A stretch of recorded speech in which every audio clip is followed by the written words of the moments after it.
afternoon. I would like to present the case, case number 5, left atrial appendage occlusion case. And this is a case with a LA thrombus. These are my disclosures.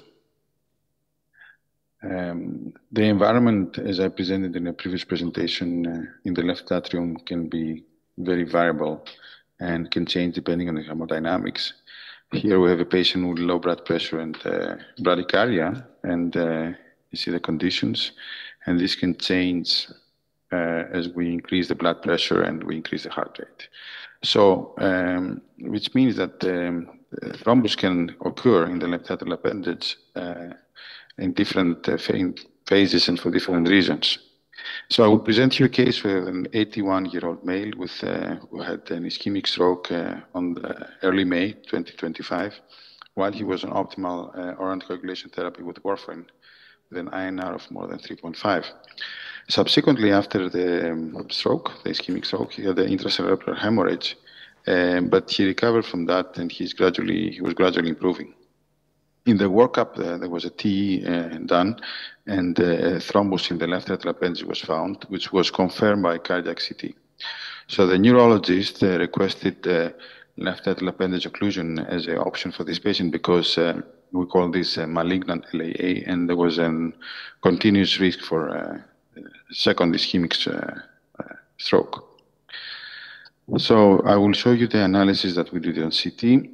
When you have a distal LA thrombus as the one that you see here, there is an option to close, whereas when very proximal, then there is no room for the device. So here we have approximately 2.2 centimeters depth to deploy LA occluder. We do measurements of the ostium and the landing zone, and we chose the amulet device to close this case. Here you see 3D reconstruction of the CT of this patient, and we can predict the optimal projections during the case. And this is very important because we will not do contrast angiography. We will not inject contrast in the appendage because this may create an embolization of the thrombus. We do also the planning of the transeptal puncture, the CT analysis, as you see here. The transeptal puncture in this case has to be low and mid.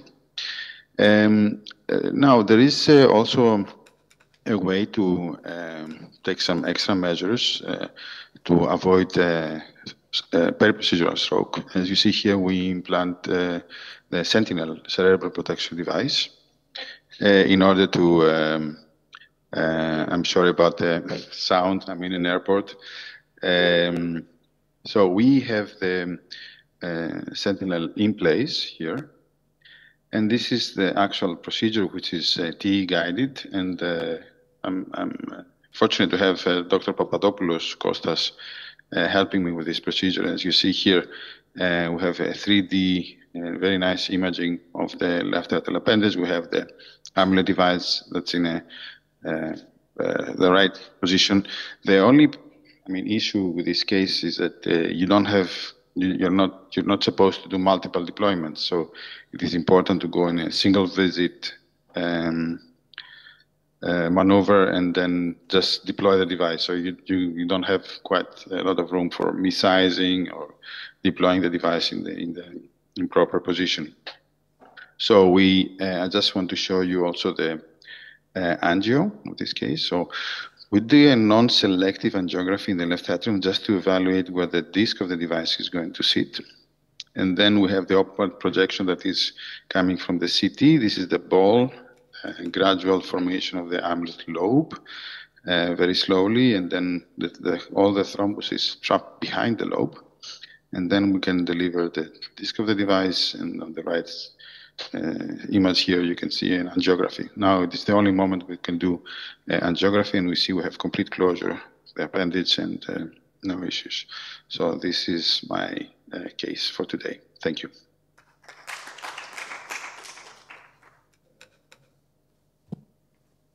Thank you, Dr. Tzikas, for a very interesting case.